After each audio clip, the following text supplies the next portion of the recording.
जय हिंद दोस्तों। इस समय मैं आप लोग को रिलेशन एंड फंक्शन चैप्टर पढ़ा रहा हूँ और इस चैप्टर में मैं आपको एक एक चीज बहुत तेज सीक्वेंस वे में पढ़ाता गया हूँ, जिससे कि सब चीज़ें आपस में इंटरकनेक्ट होती हैं। अगर आप हमारे चैप्टर का स्टार्टिंग से लेक्चर देखते आए होंगे तो आपको सब चीज़ें समझ में आती ही गई होंगी। जैसे कि कोई अगर छोटा बच्चा होता है तो उसको सबसे पहले बैठना सिखाते हैं, फिर खड़ा होना सिखाते हैं, फिर चलना सिखाते हैं, फिर दौड़ना सिखाते हैं। उसी टाइप से मैंने आपको इस चैप्टर में सबसे पहले ऑर्डर पेयर पढ़ाया, उसके बाद फिर कॉर्डिनेशन प्रोजेक्ट पढ़ाया। उस पर भी मैंने काफ़ी ढेर सारी क्लास ली, मैंने आपको प्रैक्टिस भी कराई। उसके वजह उसके अंदर वो जितने टॉपिक होते हैं मैंने आपको वो पढ़ाया। उसके बाद रिलेशन क्या होता है फिर मैंने आपको वो पढ़ाया। और उसके बाद अब आज मैं इस टॉपिक पे आ पहुँचा हूँ जो कि रिलेशन एंड फंक्शन का मेन टॉपिक होता है। अब यहीं से चैप्टर की सारी कहानी स्टार्ट होती है। इसका नाम है domain, codomain, range of relation. ये आपको देखने में तीन टॉपिक लग रहे होंगे, लेकिन तीनों ही आपस में इंटरकनेक्ट होते हैं, तीनों एक ही डेफिनेशन से निकल के आ जाएंगे।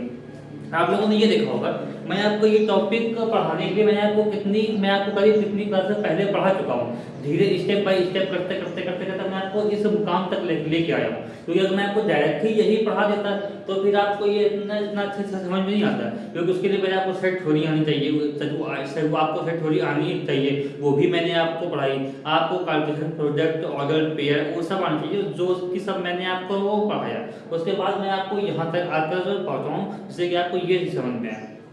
ये टॉपिक अगर आप पहले के हमारे सारे लेक्चर देखे होंगे तो आपको ये काफ़ी अच्छे से समझ में आ जाएगा और आप लोग इजीली इसको कर भी लेंगे। आगे आपको कोई भी समस्या नहीं होगी आगे करने में। आइए देखते हैं कि टॉपिक हमारा है क्या। सबसे पहले आपने सेट तो पढ़ा होगा। सेट के बाद कार्टेशियन प्रोडक्ट क्या होता है वो भी आपने पढ़ा। रिलेशन हमारा जो होता है वो हमारा कार्टेशियन प्रोडक्ट का सबसेट होता है। हमारा रिलेशन कार्टेशियन प्रोडक्ट का सबसेट होता है, ठीक है। रिलेशन हमारा जो होता है वो हमारे दो सेट हो गए ए और बी, उनका हमने निकाला कार्टेशियन प्रोडक्ट, वो हो गया ए क्रॉस बी। उसके अंदर जो एलिमेंट होते हैं वो ऑर्डर्ड पेयर के फॉर्म में होते हैं, मींस ए कॉमा बी के फॉर्म में, 2 कॉमा 3 के फॉर्म में, 1 कॉमा 2 के फॉर्म में। ये मैं आपको एग्जांपल दे रहा हूँ, आपकी इंटेंशन ए कॉमा बी आप ले लीजिए। उसमें जो ए होता है फर्स्ट एलिमेंट वो हमारे कैपिटल ए के अंदर से आया होता है, और जो सेकंड एलिमेंट होता है बी वो हमारे कैपिटल बी के अंदर से आया होता है। अभी मैं आपको उर्दू बता रहा हूँ, उसके बाद मैं आपको डेफिनेशन बताऊंगा और उसके बाद मैं आपको एग्जांपल भी बताऊंगा। मैं आपको उर्दू इसलिए बता रहा हूँ कि आपको बेसिक आइडिया लग जाए कि मैं आपको क्या पढ़ाने जा रहा हूँ। क्योंकि अगर कोई चीज़ पढ़ने के बाद बेसिक आइडिया पता होता है, उसका ओवरव्यू पता होता है, तो वो चीज़ पढ़ने में और भी ज़्यादा मजा आती है। उसको आप लोग और भी इंटरेस्टिंग वे में पढ़ पाएंगे। अगर मैं आपको बेसिक आइडिया ना दूँ तो आपको पढ़ने में थोड़ा बोरिंग, मतलब कि आपको थोड़ा बोर फील होगा। इसमें जो हमारा फर्स्ट एलिमेंट होता है स्मॉल ए, वो हमारे सेट कैपिटल ए से आया होता है। अगर आप लोग हमारे रिलेशन के अंदर जितने भी ऑर्डर पेयर हैं उनका आप लोग फर्स्ट एलिमेंट का एक सेट बना लेंगे, तो वो सेट जो है वो हमारे कैपिटल ए के सभी एलिमेंट होंगे, और वो सेट हमारे कैपिटल ए के कैपिटल से सबसेट भी होगा। तो उस सेट को हम लोग बोल देते हैं डोमेन। अब डोमेन कहाँ से निकल के आया ये भी मैंने आपको बताया, अभी डेफिनेशन आपको और भी अच्छे से क्लियर होगा। और फिर आता है रेंज। ऑर्डर्ड पेयर का हमने जो फर्स्ट एलिमेंट के सेट तो बना लिए, आप लोग के माइंड में आएगा कि हाँ फर्स्ट एलिमेंट तो सर आपने बता दिया, लेकिन जो सेकंड एलिमेंट होता है उस बारे में क्या, उस बारे में भी तो आप हमें कुछ बताइए, उस बारे में भी कुछ होना चाहिए। तो मैं बोलूँगा कि बिल्कुल मैं आपको उस बारे में भी बताऊँगा। अब उसका जो सेकंड एलिमेंट होता है आप लोग उसका सेट अगर बना लेंगे तो वो जो हमारा कैपिटल बी के अंदर के सारे एलिमेंट होंगे, तो वो सेट भी हमारा कैपिटल बी का सेपरेट होगा टाइप से। तो जो सेकंड ऑर्डर पे सेकंड एलिमेंट के सेट होता है उनको हम लोग बोलते हैं रेंज, वो हमारी होती है रेंज। और उसके बाद जो कैपिटल बी हो जाता है उस पूरे सेट को हम लोग बोल देते हैं कोडोमेन। अभी मैंने आपको कोडली बताया, अगर आपको अभी समझ में आ गया तो फिर और भी अच्छी बात है, फिर आपको डेफिनेशन पढ़ने में, एग्जाम्पल करने में और भी मजा आएगा। अगर आपको अभी समझ में ना आया हो तो इसमें कोई भी टेंशन वाली बात नहीं है। मैं जब आपको डेफिनेशन बताऊंगा और एग्जाम्पल दूंगा तब आपको पूरा 100% समझ में आ जाएगा। क्योंकि मैं आपको जो भी बताता हूँ बिल्कुल बेसिक से स्टेप बाय स्टेप वो बताता जाऊँगा, सीधे कहीं पर जंप नहीं करता हूँ। हमने यहाँ पे एक रिलेशन कंसीडर किया है जो कि हमारे सेट ए से सेट बी में है। जब भी सेट ए से सेट बी बोले फ्रॉम ए टू बी, तो इसका मतलब कि हम ए क्रॉस बी की बात कर रहे हैं। अगर बी टू ए बोले तो बी क्रॉस ए की बात कर रहा है। ये मैं आपको बहुत बार बता चुका हूँ पहले। मैं आपको डेली ये बात इसलिए बोल देता हूँ कि आप लोगों को सुनते सुनते ही याद हो जाएगा एंड आप लोग के माइंड में ये बात बैठ जाएगी, फिर आप लोग भूलेंगे नहीं कि इसका मतलब क्या होता है। Then the set of first element of all the ordered pair present in R is called a domain. Of relation. मैंने आपको बताया कि जो हमारे रिलेशन के अंदर जितने भी ऑर्डर पेयर है उनके आप लोग फर्स्ट एलिमेंट का सेट बना लीजिए। वो फर्स्ट एलिमेंट का जिसका सेट होगा उसको ही हम लोग डोमेन बोलेंगे। अगर आप लोग ध्यान से सारी डेफिनेशन को इंटरकनेक्ट करते टाइम आपस में, तो जो फर्स्ट एलिमेंट होता है वो सेट ए के अंदर क्या ही होता है, तो हमारा डोमेन भी सेट ए का सबसेट होगा। ये बात जो है कॉमन सेंस में बेस्ड है। अगर आप लोग बातों को इंटरकनेक्ट करेंगे जो भी मैंने डेफिनेशन में लिखी है, तो आप लोग ये इजीली प्रूव भी कर लेंगे अपने आप।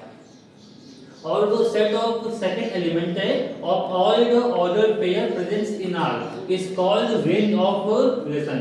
इसको हम लोग रेंज बोलते हैं कि वो हमारा रिलेशन का रेंज है, वो हमारा रेंज हो गया। ठीक, अब हमारा डोमेन हो गया और हमारा रेंज हो गया। डोमेन किसका सबसेट हुआ? सेट ए का, और रेंज हमारा सबसेट हुआ सेट बी का। अब इसको सिंबल के फॉर्म में कैसे लिखते हैं वो भी मैं आपको बता देता हूँ। जो हमारा सेट बी होता है उसको हम लोग बोल देते हैं कि वो हमारा को डोमेन है, जो कि मैंने अभी आपको बताया था। और जो हमारा आर का डोमेन है, जो हमारा रिलेशन आर है, इसका डोमेन इसको लिखने का वे ये होता है, हम लिखेंगे डोमेन और ब्रैकेट में लिख देंगे आर, क्योंकि आर हमारा रिलेशन है, is equal to curly bracket, क्योंकि यहाँ पे सेट आ रहा है कर्ली ब्रैकेट, और ए हमने और सबसेट ए कॉमा भी बिलोंग टू आर, मींस कि आर में जितने भी ऑर्डर पेयर होंगे उनका ओनली फर्स्ट एलिमेंट हमने यहाँ पे दिया हुआ है। जितने भी फर्स्ट एलिमेंट होंगे वो उनका डोमेन हो जाएगा। और जब रेंज की बात करेंगे तो रेंज क्या हो गया, इसका देखिए, इसका आपने सेकंड एलिमेंट दिया है B, subject small A comma B belong to R, means हमारे रेंज में जो भी सेकंड एलिमेंट होंगे वो हमारे सब रेंज में आ रहे हैं। रिलेशन के ऑर्डर पेयर के जितने भी सेकंड एलिमेंट है वो हमारे रेंज के अंदर आएंगे। तो ये हमारा डोमेन हो गया, ये हमारा रेंज हो गया।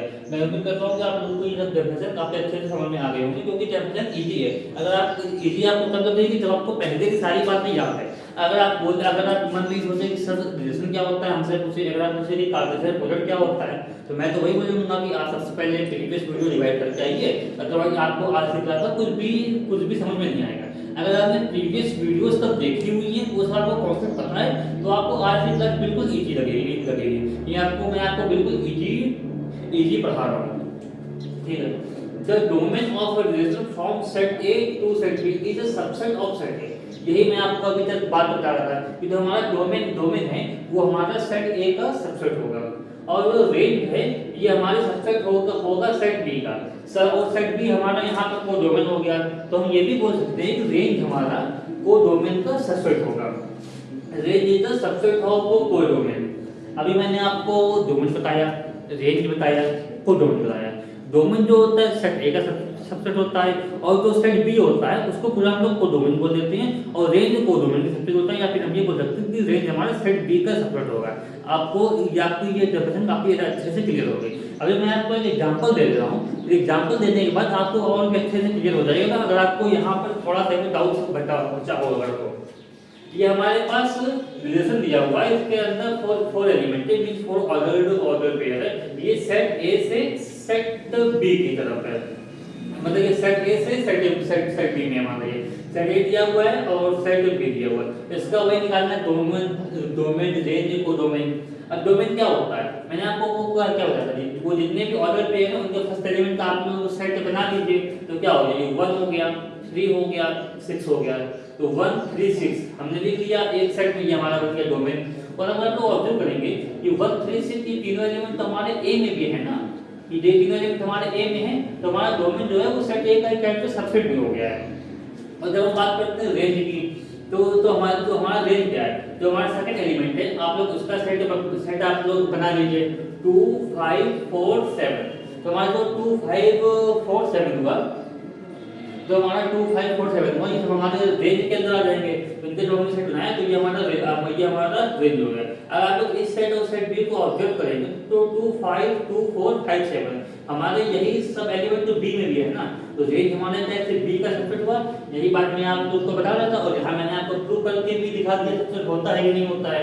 अगर आप लोग को बात यहाँ पे ना समझ में आई हो वो वाली बात, तो आप लोग फिर यहाँ पे समझ सकते हैं इसको, अगर आपको वहाँ नहीं समझ में आई हो तो। और जो बात करते हैं को डोमेन की, कोडोमेन तो हमारा पूरा सेट बी होता है, तो सेट बी है वो हमारा कोडोमेन होता है। तो हमने इसी को हमने कोडोमेन लिख दिया। और जब आप लोग देखेंगे तो हमारा रेंज जो है इसका भी तो सबसेट है, तो रेंज हमारा कोडोमेन का सबसेट हो गया। ये मैंने आपको जितनी भी बातें बताई थी अभी यहाँ पे, जितने भी कॉन्सेप्ट है डोमेन, रेंज, कोडोमेन, कौन जिसका सबसेट होता है, वो मैंने आपको एक छोटा सा एग्जांपल देके मैंने आपको उसी में ही सारी बातें क्लियर कर दी कि क्या होता है और कौन क्या होता है। अगर आपने इसको या तो नहीं समझ में आया हो और आप अगर ये एग्जांपल भी समझ लेंगे अच्छे से, तो आपको फिर कोई भी डाउट नहीं होगा, आपका एक एग्जांपल से डाउट क्लियर हो जाएगा। क्योंकि मैथ्स ऐसा टॉपिक है, अगर आपको फार्मूला ना समझ में आया हो तो अगर कोई कॉन्सेप्ट ना समझ में आया हो, आप अगर उस पर बेस से प्रॉब्लम सॉल्व करेंगे तो आपको प्रॉब्लम सॉल्व करते करते धीरे धीरे उस पर कॉन्सेप्ट क्लियर होता जाएगा। क्योंकि मैथ्स प्रैक्टिस से पड़ती है।